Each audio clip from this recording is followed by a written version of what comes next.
फिलहाल शुरू करते हैं हम अपने टॉपिक को। हमारा टॉपिक है ध्वनि। सबसे पहली बात आती है कि ध्वनि है क्या। अभी तक हमने इससे पहले हम बात करें तो आपने अलग अलग प्रकार की, पिछले चैप्टर में अलग अलग प्रकार की ऊर्जाओं का अध्ययन किया था और वहां पर हमने बताया था कि ऊर्जाओं के अलग अलग रूप होते हैं, जिसमें गतिज ऊर्जा, स्थितिज ऊर्जा, प्रकाश ऊर्जा, ऊष्मीय ऊर्जा, इन सब ऊर्जाओं का जिक्र किया था। वहीं पर हमने आपको कहा था ध्वनि भी एक ऊर्जा है। इस चैप्टर में हम इस ऊर्जा के इस रूप को बड़ी डिटेल में अध्ययन करते हैं। अब जिस प्रकार प्रकाश एक ऊर्जा है, अब प्रकाश की जो ऊर्जा का ये जो रूप है, जो कि प्रकाश के रूप में है, इसके प्रति हमारे शरीर के जो एक अंग है जिसे हम नेत्र कहते हैं, वो क्या होते हैं, संसूचित करते हैं प्रकाश को। अर्थात वो क्या करते हैं, प्रकाश के प्रति संवेदन उत्पन्न करते हैं हमारे मस्तिष्क में, जिसके कारण हमें जिस वस्तु से प्रकाश परावर्तित होकर के आता था, हमें उस वस्तु के बारे में वो सूचना देता है। ठीक इसी प्रकार से हमारे शरीर का एक और अंग है जिसे हम कहते हैं अपने कान, कर्ण। और इनकी खास बात क्या है कि यह ध्वनि के प्रति या ध्वनि ऊर्जा का जो एक रूप है ध्वनि, उसके प्रति ये क्या होते हैं, संवेदनशील होते हैं। उसके प्रति यह संवेदनाएं उत्पन्न करते हैं, उसके प्रति यह सेंसेशन उत्पन्न करते हैं और इन सेंसेशंस को, इन संवेदनाओं को यह क्या करते हैं, हमारे मस्तिष्क तक पहुंचाते हैं।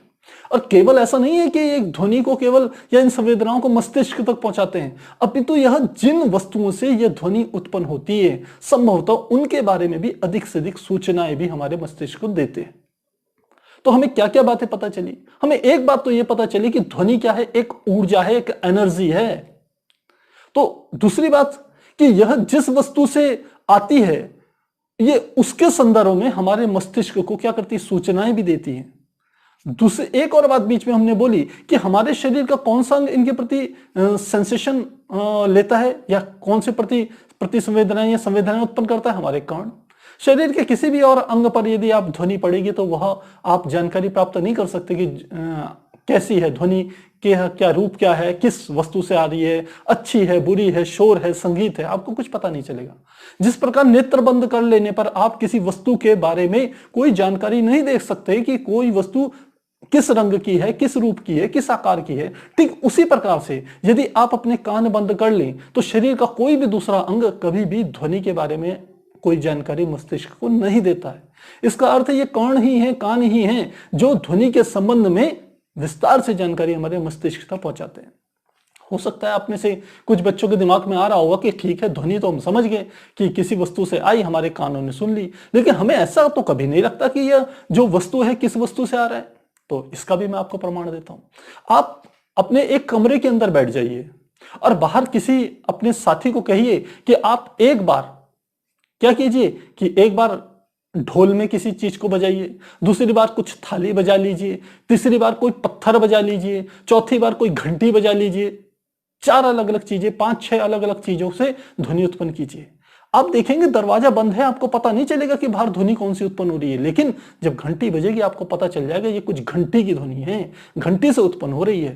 ठीक इसी प्रकार से यदि वो ढोल बजाएंगे तो आपको पता चल जाएगा ये ढोलक या ढोल की आवाज है। यदि वो थाली बजाएंगे तो आपको पता चल जाएगा ये थाली की आवाज है। यदि वो 2 पत्थरों को टकराएंगे तो भी आप समझ जाएंगे ये पत्थरों के टकराने की आवाज है। तो इससे आपको ध्वनि जिस स्रोत से आ रही है उस स्रोत के बारे में भी आपको मोटी मोटी जानकारी हो जाती है। यह बात अलग है कि यह जानकारी आपको अपने अनुभव से ही होती है। तो इतनी बातें हमारे को पता चल गई।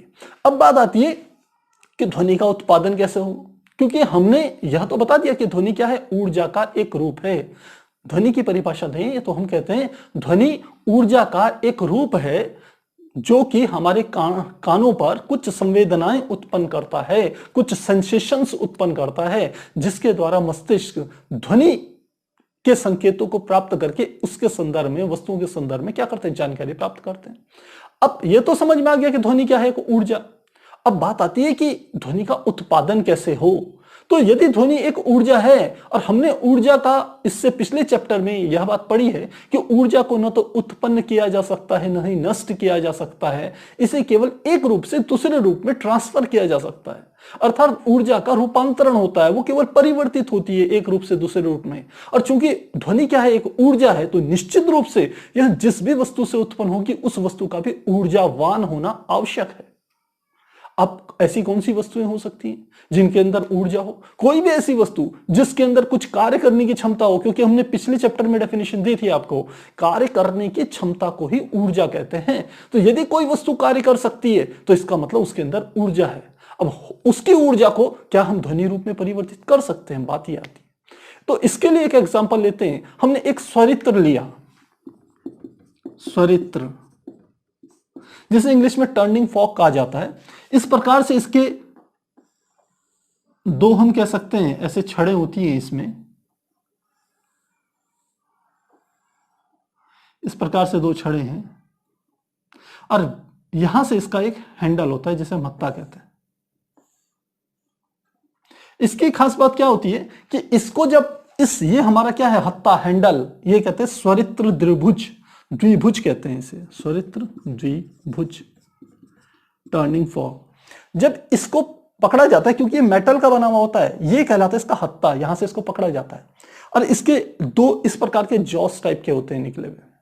तो इसमें क्या करा जाता है, जब इसको लेकर के किसी रबड़ की गद्दी पे ऐसे जोर से मारा जाता है तो यह दोनों के दोनों जो हमारे इसके छड़े हैं, भुजाएं हैं, ये दो भुजाएं जो हैं ये कंपन करने लगती है, वाइब्रेट करने लगती है। अब पहली बात तो ये आती है, ये कंपन क्यों करा? कंपन इसलिए करा क्योंकि हमने अपनी शारीरिक ऊर्जा लगा करके इस स्वरित्र की भुजाओं को किसी रबड़ की गद्दी पे मार दिया। जैसी रबड़ की गद्दी पे मारते हैं, क्योंकि यह दोलन करने के लिए स्वतंत्र है, तो ये क्या करेगी, यह दोलन करना शुरू करते हैं। दोलन मतलब ये इस प्रकार से कंपन करते हैं। एक क्षण के लिए इसकी भुजाएं इधर जाती हैं और एक क्षण के लिए इसकी भुजाएं क्या चली जाती, इधर चली जाती हैं। और ठीक इसी प्रकार से ये वाली भुजा भी एक क्षण के लिए यहां पर चली जाती हैं और एक क्षण के लिए ये क्या चली जाती है, यहां पर चली जाती है, इस प्रकार से। तो ये क्या कर रही है, वाइब्रेशन कर रही है, कंपन कर रही है। ये ठीक वैसे ही है कि जैसे आप एक धागे से एक बॉब को यानी कि गोलक को लटकाएं किसी पत्थर को किसी रस्सी से और एक बार उसे धक्का देकर के छोड़ दे, तो जिस प्रकार से वो इस प्रकार से गति करना शुरू कर देता है, एक बार ऊर्जा मिलके, ठीक वही घटना यहां पर घटित हो रही है कि इस हैंडल से पकड़ के इसकी एक भुजा को यदि जैसे स्वरित्र में किसी रबड़ के पैड पे मारते हैं, वैसे क्या होती है इसकी ये भुजाएं, क्योंकि ये कंपन करने के लिए स्वतंत्र है तो ये कंपन करना शुरू कर देती है। और आप जब ये देखेंगे, जब ये कंपन करेंगे, वाइब्रेट करेंगे, तो आपको हल्की सी ध्वनि भी सुनाई देगी। क्या हो रहा है यहां पर, इसकी ऊर्जा, इस पे ऊर्जा कहां से आई, क्योंकि हमने अपनी शारीरिक ऊर्जा लगा करके इसके रबड़ की गद्दी पर इसको मारा, जिसके कारण इसके अंदर ऊर्जा आ गई। अब इसकी ऊर्जा कैसे रिलीज हो रही है, इसके भुजाओं के कंपन से। अब भुजाओं के कंपन से जब ऊर्जा रिलीज होती है तो यह क्या उत्पन्न करता है, ध्वनि उत्पन्न करता है। तो हम देख रहे हैं कि हमें यहां पर यह बात पता चली कि कंपन से ध्वनि उत्पन्न होती है। एक बात हमें पता चल गई, क्या पता चली, कंपन से ध्वनि उत्पन्न होती है। पर बात आती है क्या सच में कंपन से ध्वनि उत्पन्न होती है? ये तो हमने एक एक्सपेरिमेंट करा, एक और करके देखते हैं। हमने कहा कि आप एक तार को लीजिए और उसको टाइट करके खींच दीजिए, कोई स्टील का तार ले लीजिए, लोहे का तार लीजिए और उसको दो सिरों से कस करके बांध दीजिए। अब जब वो तन जाएगा, इस प्रकार से तन जाएगा, जब वो तार, यहां से भी हमने क्या कर दिया, इसको किसी चीज पर फिक्स कर दिया, यहां पर भी क्या कर दिया, किसी चीज पर इसको फिक्स कर दिया।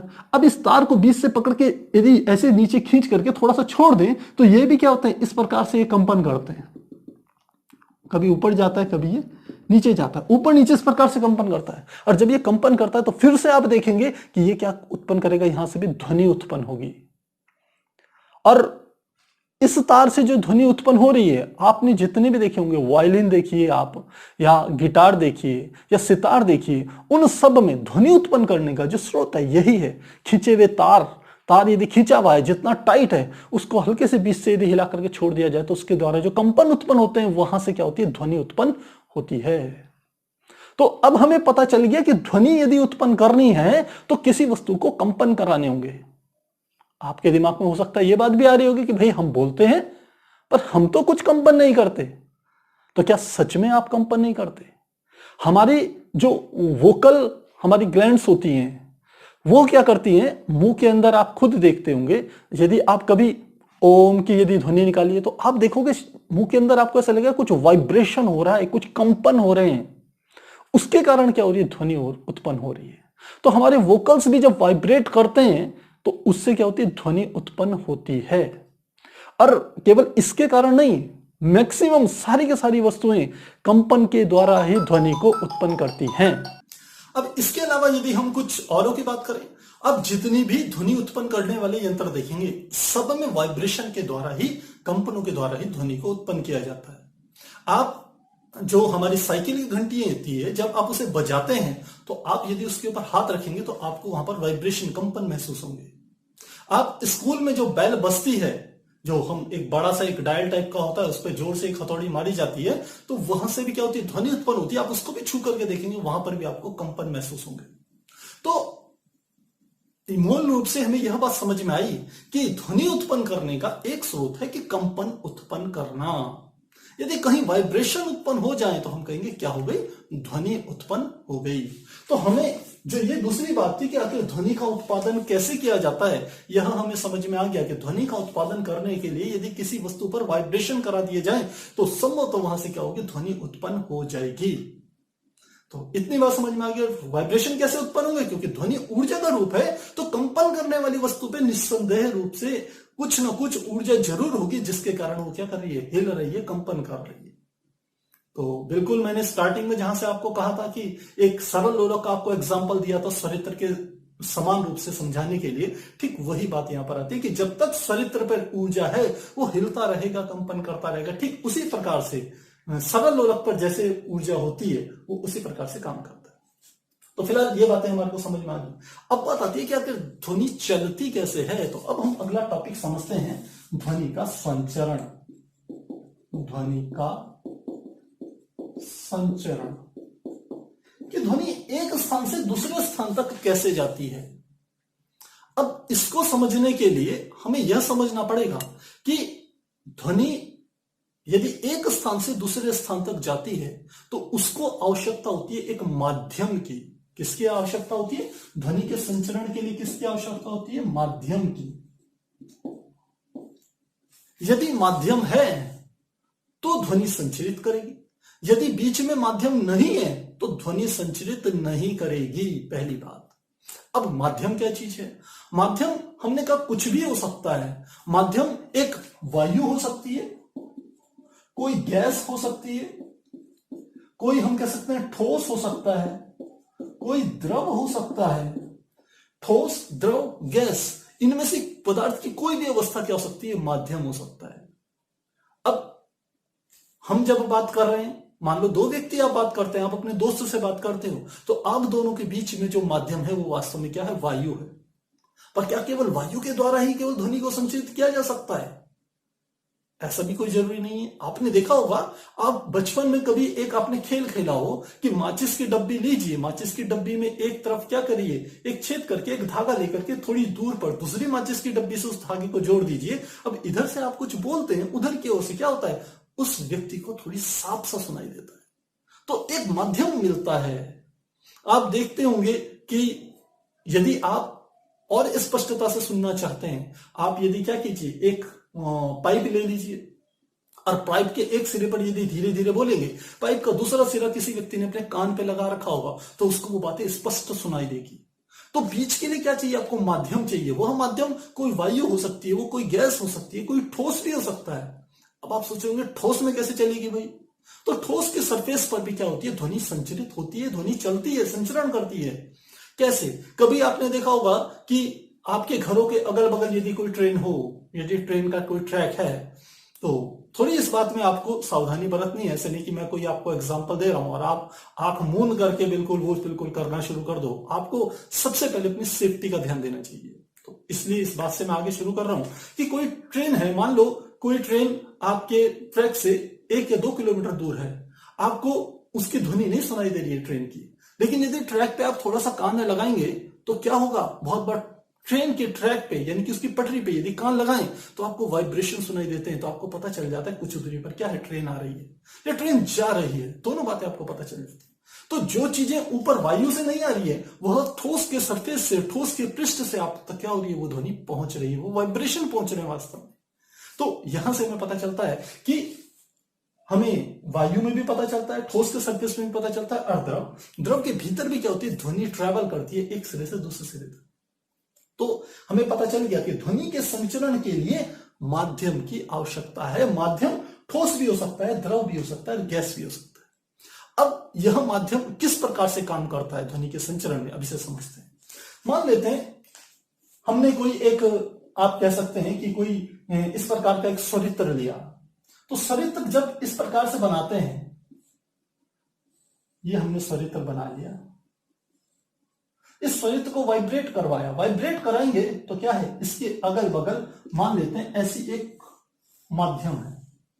सामान्य स्थिति में माध्यम जो होता है एक समान होगा सब जगह पर, लेकिन जब इस स्वरित्र को हम किसी रबड़ की गद्दी से मार करके इस माध्यम के समीप में लाते हैं तो क्या होता है, यह स्वरित्र यदि आगे की ओर बढ़ता है, इस प्रकार से वाइब्रेट करेगा ना, एक बार ये आगे जाएगा और एक बार पीछे आएगा। जब ये आगे बढ़ता है तो ये क्या करता है, माध्यम के जो गैस होगी, यहां पर जो कण होंगे माध्यम के छोटे छोटे कण, उन पर क्या करेगा, दबाव डालेगा, धक्का लगाएगा।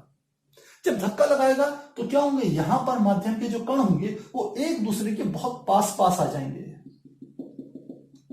इसके समीप वाले स्वरित्र के समीप वाले सिरे पर माध्यम के कण एक दूसरे के पास पास आ जाएंगे।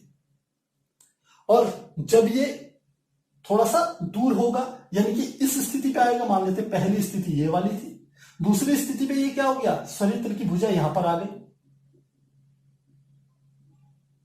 स्वरित्र की भुजा दूसरी स्थिति में यहां पर आ गई। तो अब ये जब पीछे की ओर हटेगी तो माध्यम के कण क्या होते हैं, थोड़ी दूर दूर हो जाते हैं। तो ये इस वाले कण को, इसके बाद वाले जो कण होते हैं, जब ये पीछे की ओर हटता है तो पीछे की वायु क्या हो जाती है, खिंच जाती है। सीधे सीधे यदि मोटा मोटा कम शब्दों में आपको समझाएं तो जब पहली स्थिति होगी तो ध्यान रखिएगा, माध्यम पर दाब बढ़ जाता है, बढ़ता है, और हम कह सकते हैं इस स्थान का घनत्व भी बढ़ जाता है, घनत्व भी बढ़ता है, ये एक दूसरे के समीप समीप आ जाते हैं। और जब ये पीछे की ओर जाएगा तो क्या होगा, जगह बढ़ेगी, जगह बढ़ेगी तो दूसरी स्थिति में, पहली स्थिति में ये होता है और दूसरी स्थिति में माध्यम के कण दूर दूर हो जाते हैं। तो ये स्थिति क्या है, पहली स्थिति के कारण हुआ, और यह वाला क्या हुआ, दूसरी स्थिति के कारण उत्पन्न हुआ। और यह स्थिति में क्या होते हैं, दाब व घनत्व कम होते हैं, कम होते हैं।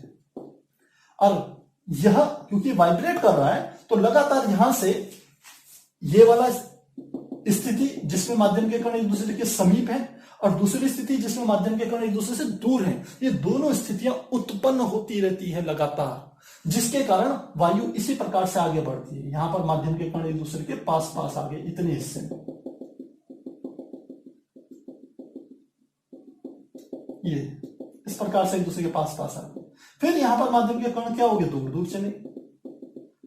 तो जहां माध्यम के कण एक दूसरे के पास पास आते हैं, ये वाला हिस्सा, इस हिस्से को हम नाम देते हैं संपीड़न। ध्यान रखिएगा, इस हिस्से को क्या नाम देते हैं, संपीड़न। और संपीड़न मतलब जहां पर माध्यम के कणों पे, माध्यम में दाब भी बढ़ जाए और घनत्व भी बढ़ जाए, तो वो क्या स्थिति होती है, माध्यम के कण एक दूसरे के समीप आ जाएंगे, उसे कहेंगे संपीड़न। और दूसरी स्थिति ये वाली है, देखिए ये वाली, जिसमें माध्यम के कण एक दूसरे से दूर दूर है, यहां पर माध्यम में दाब और घनत्व क्या हो जाता है, कम हो जाता है सामान्य स्तर से। और सामान्य स्तर कौन सा, जब तक स्वरित्र नहीं लगाया गया था, पूरा पूरा माध्यम एक जैसा था, तो उस समय इनका जो दाब और घनत्व होगा उसकी तुलना में संपीड़न में दाब और घनत्व बढ़ जाता है। और ये जो दूसरा है, इसे हम नाम देते हैं विरलन। ये क्या है, विरलन। इसमें दाब व घनत्व क्या हो जाता है, कम हो जाते हैं। तो ये जो ध्वनि है, यह किसी माध्यम पर चलती है तो माध्यम पर क्या उत्पन्न करती है, संपीड़न और विरलन को उत्पन्न करके आगे की ओर बढ़ जाती है। और इसमें क्या होता है, माध्यम के कण डिस्टर्ब होते हैं, यानी कि वह क्या हो जाते हैं, विचलित हो जाते हैं। और विचलित भी किस प्रकार से होते हैं कि उनको एक शब्द से निरूपित करते हैं जिसे हम कहते हैं विक्षोभ। क्या नाम देंगे, विक्षोभ। विक्षोभ यानी कि एक प्रकार से डिस्टर्बेंस। क्षोभ, बल्कि ऐसे ना लिख करके विक्षोभ, इस प्रकार से होता है डिस्टर्बेंस। अब ये किस प्रकार से होता है? ये डिस्टर्बेंस जो उत्पन्न होता है वो होता तो इस रूप में है। इसमें मूल बात क्या होती है कि इस वाली जो कंपन से जो ये स्वरित्र अपनी ऊर्जा को रिलीज कर रहा है, छोड़ रहा है, वह ऊर्जा इन माध्यमों के द्वारा किसी दूसरे बिंदु तक पहुंचती है। क्योंकि हमने क्या कहा कि जो ध्वनि है वो क्या है? एक ऊर्जा है। अब आप खुद ही समझिए, यदि ध्वनि ऊर्जा है और इस स्वरित्र को हमने रबड़ की गद्दी से मार करके ऊर्जा उत्पन्न करी, तो ये अपनी ऊर्जा को क्या कर रहा है? रिलीज कर रहा है, यानी कि धीरे धीरे मुक्त कर रहा है। तो इससे ऊर्जा निकल रही है, किस रूप में? ध्वनि के रूप में। और ध्वनि क्या कर रही है? जिस माध्यम पे चल रही है उस माध्यम के कणों पर विक्षोभ उत्पन्न कर रही है। तो विक्षोभ, इसको भ लिख दें तो कुछ हिंदी के वर्ड थोड़े ऐसे टिपिकल हैं कि थोड़ा धीरे धीरे करके समझ में आती है बात। तो हमने कहा ये विक्षोभ उत्पन्न कर रही है। तो विक्षोभ क्या है? माध्यम पर एक, हम कह सकते हैं विचलन है, एक प्रकार की डिस्टर्बेंस है। तो जिसके कारण क्या होते हैं? माध्यम के कण इससे ऊर्जा लेकर के ऊर्जा को आगे भेज रहे हैं। कुल मिलाकर के उद्देश्य क्या है? माध्यम के कण चाहे विरलन कह लीजिए, चाहे संपीड़न के रूप में जो एक दूसरे के पास आ रहे हैं, एक दूसरे से दूर जा रहे हैं, ये कुल मिलाकर के क्या कर रहे हैं? ऊर्जा स्थानांतरित कर रहे हैं, ऊर्जा स्थानांतरित करते हैं एक बिंदु से, इस वाले बिंदु से इधर किसी दूसरे बिंदु तक ऊर्जा भेज रहे हैं ऐसे करके। तो मुझे लग रहा है बात समझ में आ गई होगी आपको कि रबड़ की पैड में हमने ये स्वरित्र को मारा, इसके अंदर ऊर्जा आ गई जिससे कंपन करने लग गया। इसके कंपनों से क्या हुई? ध्वनि उत्पन्न हुई। ध्वनि क्या है? ऊर्जा का रूप है। वो एक बिंदु से दूसरे बिंदु तक चल रही है। तो उसके बीच में जो माध्यम है, उस माध्यम के कण क्या हो रहे हैं? उसको आगे की ओर बढ़ा रहे हैं। कैसे बढ़ा रहे हैं? जैसे आपकी क्लास होती है, क्लास में मान लो आपके सर ने कभी कॉपी चेक करी, तो सर क्या करते हैं? आपको कॉपी दे दें कि भाई रोल नंबर 15, तो पीछे बैठा हुआ था लड़का, तो वो पीछे से आगे नहीं आ सकता, तो आपको सबसे आगे वाले बच्चे को कॉपी पकड़ा दी। वो खड़ा उठा, उसने अपनी पीछे बेंच वाले को पकड़ा दिया, फिर अपनी सीट पर बैठ गया। पीछे वाले ने भी यही काम किया, खड़ा उठा, अपने पीछे वाले को पकड़ाई और फिर सीट पर बैठ गया। तो ठीक वही काम यहां कणों के साथ होता है। जैसे वह कॉपी रोल नंबर 15 तक पहुंच जाती है, ठीक इसी प्रकार से यह ऊर्जा जहां इसको पहुंचना होता है ये वहां तक पहुंच जाती है। जैसे आप बोलते हैं तो आपकी जो आवाज है वो अलग अलग व्यक्तियों तक पहुंचती है, बहुत सारे व्यक्तियों तक। क्योंकि आप, यदि आपने कभी एक बात और देखी हो, यदि आप जोर से बोलते हैं तो ज्यादा दूर तक लोग सुन पाते हैं, यदि आप धीरे धीरे बोलते हैं तो कम दूर तक लोग सुन पाते हैं। क्योंकि वो ऊर्जा है, आप जितनी जोर से बोलेंगे आपकी उतनी ऊर्जा खर्च होगी, तो वो ज्यादा ऊर्जा निकलेगी तो वो दूर तक जाएगी। यदि धीरे बोलोगे तो कम ऊर्जा निकलेगी, कम दूर तक जाएगी। तो हमने कहा ये क्या हो रही है? कुल मिलाकर के ऊर्जा स्थानांतरित कर रहे हैं, एक बिंदु से दूसरे बिंदु तक ऊर्जा क्या कर रही है? पहुंच रही है। और मेन बात इसमें क्या है? इसमें माध्यम के कण अपने ही स्थान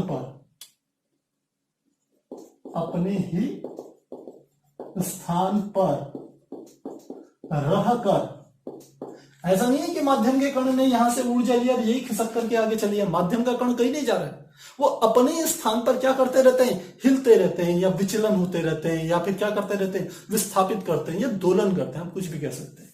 इसमें माध्यम के कण अपने ही स्थान पर रहकर हम कह सकते हैं दोलन, या हम कह सकते हैं विस्थापित होते हैं, विस्थापित होते हैं तथा ऊर्जा को अगले कणों को, या अगले कणों को ही लिख लेते हैं, अगले कणों को स्थानांतरित कर देते हैं, स्थानांतरित कर देते हैं। तो मुझे लग रहा है आपको ये बात समझ में आ गई होगी कि क्या चीज होती है, कि ध्वनि का संचरण कैसे होता है। तो इतनी चीजों को आप नोट कीजिए, फिर हम आगे से कंटिन्यू करते हैं।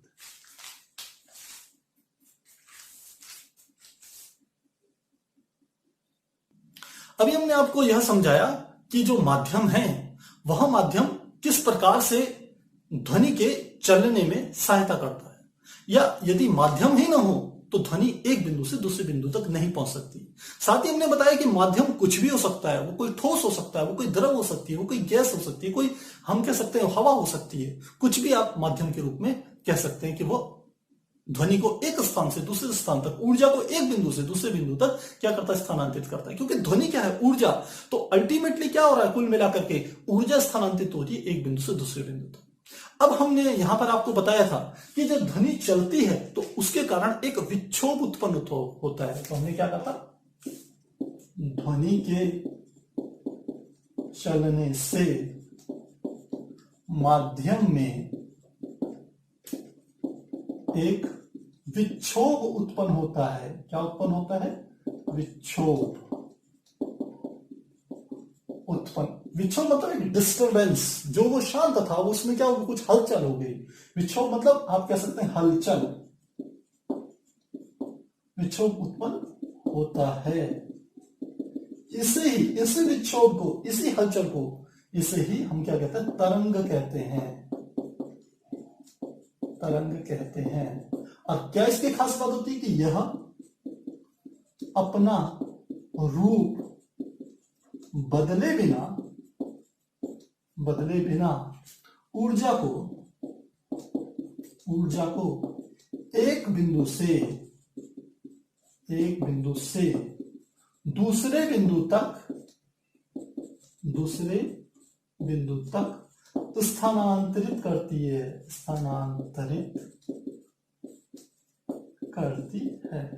तो देखिए क्या क्या बातें आपको समझ में आ गई कि हमने कहा था ध्वनि के चलने से माध्यम में जो विक्षोभ या हलचल उत्पन्न हो रही है, उस हलचल को हमने एक नया शब्द नाम दिया जिसे हम कहते हैं तरंग, और इसे कहते हैं वेव। तो तरंग जो है वो बिना अपना रूप बदले, रूप क्या है उसका कि यहां पर देखिए माध्यम के कण एक दूसरे के पास आ गए, इसको हमने क्या कहा था, संपीड़न। और दूसरी क्षण माध्यम के कण एक दूसरे से दूर हो गए, इसको हमने क्या कहा था, विरलन। तो इसका अर्थ है यहां पर तरंग का रूप क्या है, संपीड़न और विरलन, इस रूप में आगे बढ़ रही है। तो बिना ये अपना रूप बदले, यानी कि यदि संपीड़न विरलन में आगे बढ़ रही है तो ये अपना रूप नहीं बदलने वाली, इसी प्रकार से आगे बढ़ेगी। और बिना अपना रूप बदले आगे की ओर बढ़ती है और ऊर्जा को एक बिंदु से दूसरे बिंदु तक स्थानांतरित करती है, ऊर्जा को, एनर्जी को। तो मुझे लग रहा है ये बात समझ में आ गई होगी। तो यहीं पर हमारे पास बात आती है कि यह जो हमारी तरंग होती है, इस तरंग को जिसका रूप क्या है, संपीड़न और विरलन, इस रूप में आगे बढ़ती है, इस तरंग को हम एक नाम देते हैं जिसे हम कहते हैं अनुदैर्ध्य तरंग। क्या नाम कहा हमने कहा वह तरंग जो संपीड़न तथा विरलन के रूप में आगे बढ़ती है, क्या कहलाती है, हमने कहा अनुदैर्ध्य तरंग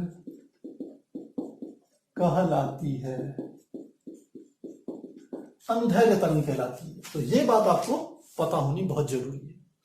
और यह बिल्कुल कैसे है, यदि इसको मैं और आपको डिटेल में समझाऊं तो देखिए, कभी आप एक स्प्रिंग लीजिएगा, ये हमने एक स्प्रिंग लिया, ये स्प्रिंग था। अब हम यदि स्प्रिंग को यहां से एक बार पकड़ के ऐसे खींच करके, इस सिरे को खींच करके मैं छोड़ दूं, ये सिरा आप फिक्स कर लीजिए किसी दीवार के साथ। अब इसको मैंने खींच करके छोड़ा तो इसके देखना छल्ले बीच में कैसे कैसे बनेंगे। यहां आप देखेंगे कि जब आप खींचेंगे तो खींचने के बाद कुछ छल्ले इसके दूर दूर हो जाएंगे और कुछ स्थानों पर छल्ले एक दूसरे के समीप आ जाएंगे और फिर कुछ स्थानों पर क्या होंगे, छल्ले दूर हो जाएंगे, इस प्रकार से आ जाएंगे। तो यहां पर ये छल्ले क्या हो गए, दूर दूर हो गए। ये बिल्कुल कैसे है, जैसे यहां पर विरलन था। और कुछ स्थानों पर छल्ले एक दूसरे के पास आ जाएंगे, यानी कि यहां पर क्या हुआ, यहां पर हम कहेंगे संपीड़न हो गया। तो जहां पर ये एक प्रकार से माध्यम को प्रदर्शित कर रहा है, तो जहां पर स्प्रिंग के छल्ले दूर दूर हो गए वह प्रदर्शित कर रहा है कि ऐसे माध्यम को जिसमें कि माध्यम के कण एक दूसरे से क्या है, दूर दूर है, तो उस घटना को हम क्या कहते हैं, विरलन कहते हैं उस स्थान पर। और उस स्थान पर हमने क्या कहा था, दाब तथा घनत्व क्या होता है, कम होते हैं, क्योंकि दूर दूर है तो दाब भी कम होगा, घनत्व भी कम होगा। और दूसरा क्या है, हमने कहा संपीडन, जब माध्यम के कण एक दूसरे के पास पास आ गए, इसलिए इसको क्या कहते हैं, संपीडन कहते हैं, कंप्रेस करना। यहां पर क्या होगा, माध्यम का दाब और घनत्व दोनों के दोनों बढ़ जाते हैं। तो ये तो क्या है, अनुदैर्ध्य तरंग है, इसको क्या कहते हैं, अनुदैर्ध्य तरंग। अब यदि मैं इसी स्प्रिंग को लेकर के या किसी रस्सी को लेकर के ऐसे करके झटका मार दूं, या आप किसी तालाब, कहीं शांत तालाब है जिसमें पानी शांत है, उस पर एक पत्थर डाल दीजिए, तो वहां पर कैसी तरंगे उत्पन्न होती है, इस प्रकार से ऊपर नीचे वाली तरंगे उत्पन्न होती है। तो क्या करते हैं, हमने कहा यदि इसी को या किसी रस्सी को पकड़ के झटक दे तो इस प्रकार से चलती है, ये उसकी मध्यमान स्थिति है। तो कुछ स्थानों पर उसका जो सिरा होता है वो सामान्य स्थिति से ऊपर उड़ जाता है। या आपको मैंने कहा तालाब में पत्थर डाले, तो तालाब में भी देखेंगे तो कुछ स्थानों पर जल का स्तर सामान्य स्तर से ऊंचा हो जाता है और कुछ स्थानों पर जल का स्तर सामान्य स्तर से नीचा हो जाता है। तो जहां पर ऊंचा होता है इसे हम नाम देते हैं श्रृंग, और जहां पर जल का स्तर नीचे होता है उसको हम नाम देते हैं गर्त। और श्रृंग और गर्त ठीक वैसे ही हैं जहां पर, जैसे कि यहां पर क्या है, संपीड़न और विरलन है। जैसे कि अनुदैर्ध्य तरंग में जो संपीड़न होता है, संपीड़न की जो कंडीशन है जहां पर दाब तथा घनत्व क्या होते हैं, दाब तथा घनत्व क्या होते हैं, ज्यादा होते हैं संपीड़न में, ठीक वही स्थिति क्या होती है यहां पर श्रृंग में। लिखते हैं दाब व घनत्व क्या होते हैं, अधिक होता है यहां पर श्रृंग में। और गर्त में क्या होता है, दाब व घनत्व कम होता है। तो कोई तरंग, क्योंकि जैसे यह भी क्या थी, एक तरंग थी जिसको हमने नाम दिया था अनुदैर्ध्य तरंग, ठीक इस वाली तरंग को जो कि माध्यम के कण कभी ऊपर जाते हैं कभी नीचे जाते हैं, इस तरीके से चलते हैं, इस प्रकार की तरंगों को हम नाम देते हैं अनुप्रस्थ तरंगे। तो क्या तरंगे कहेंगे इन्हें, अनुप्रस्थ तरंगे, यह नाम देंगे। तो अब अनुप्रस्थ तरंगे और अनुदैर्ध्य तरंगों में यदि आप थोड़ा सा ध्यान दें तो अनुदैर्ध्य तरंगों में क्या हो रहे हैं, ये माध्यम के मान लो कण हैं, ये जो स्प्रिंग के छल्ले हैं ये माध्यम के कणों को ही प्रदर्शित कर रहे हैं। तो ये तरंग क्या हो रही है, इधर से इधर के, जब मैंने इसको पकड़ के खींचा था स्प्रिंग को तब छोड़ा, तो ये तरंग ऐसे जाती है, स्प्रिंग आगे पीछे ऐसे होते हैं। तो माध्यम के जो कण हैं वो तरंग संचरण की दिशा में क्या करते हैं, कंपन करते हैं, कंपन ही कर रहे हैं। जिस स्थानों पर अभी विरलन बन रहे होंगे अगले ही क्षण उन स्थानों पर संपीड़न होगा, और जहां पर संपीड़न है अगले ही क्षण वहां पर क्या होगा, विरलन होगा। बिल्कुल वही कॉपी में जैसे मैंने आपको कहा था कि टीचर ने बच्चे को कॉपी पकड़ाई, बच्चा खड़े उठ गया, तो क्या हो गया, एक प्रकार से हमने कहा वहां पर संपीड़न हो गया, ऊर्जा बढ़ गई, और उसने क्या करी, अपनी बगल वाली ऊर्जा दूसरे को दे दी। जैसे दूसरे को दी अपना बैठ गया, तो यहां पर फिर से क्या हो गया, विरलन हो गया। जब खड़ा उठा तो एक प्रकार से संपीड़न हो गया था। फिर दूसरे वाले बच्चे ने प्राप्त करी, वो खड़ा उठा तो वो एक प्रकार से संपीड़ित हो गया, और फिर उसने दूसरे को दी, बैठ गया, फिर से विरलन की कंडीशन में आ गया। और यदि टीचर आगे से लगातार कॉपियां देता रहे कि भाई इसको भी दो, इसको भी दो, इसको भी दो, तो क्या होंगे, पूरी क्लास में इस प्रकार से डिस्टर्बेंस होती रहेगी। तो ये क्या है, जिसमें माध्यम के कण तरंग संचरण की दिशा में गति करते हैं उसे कहते हैं अनुदैर्ध्य तरंग। और इसमें माध्यम के कण तरंग किस दिशा में चलेगी, इस दिशा में चल रही है, ये तरंग की दिशा है। किसकी दिशा, तरंग की दिशा। और यह भी क्या है, ये जो दिशा है इसी वाली दिशा, तरंग की दिशा क्या है, इस दिशा में चल रही है तरंग। तो यहां पर माध्यम के कण तरंग संचरण की दिशा में गति कर रहे हैं, और यहां पर माध्यम के कण तरंग संचरण के लंबवत दिशा में, या तो ऊपर या नीचे गति कर रहे हैं। तो इस तरंग को हम नाम देते हैं अनुदैर्ध्य तरंग, और इस प्रकार के तरंगों को नाम देते हैं अनुप्रस्थ तरंगे। तो मुझे लगता है इतनी बात आपको समझ में आ गई होगी, काफी आसान है, कुछ कठिन नहीं है। तो प्यारे बच्चों, आज हमने समझा ध्वनि क्या होती है, ध्वनि के लिए ध्वनि का उत्पादन कैसे किया जाता है, ध्वनि के लिए कैसे माध्यम की आवश्यकता होती है, और जब कोई ध्वनि किसी माध्यम पे चलती है तो जो विक्षोभ उत्पन्न होता है उस विक्षोभ को हमने कहा तरंग होता है, उसे हम तरंग नाम देते हैं। और तरंग के हमने दो रूप देखे, एक देखा अनुदैर्ध्य तरंग और दूसरा हमने देखा अनुप्रस्थ तरंग। मुझे लगता है इतनी सब चीजें आपको आसानी से समझ में आ गई होगी, कोई परेशानी नहीं हुई होगी। यदि फिर भी आपके दिमाग में कहीं पर भी कोई भी डाउट होते हैं तो आप कमेंट बॉक्स में जरूर लिखिएगा। तो फिर मिलते हैं अगली क्लास में, तब तक के लिए गुड बाय।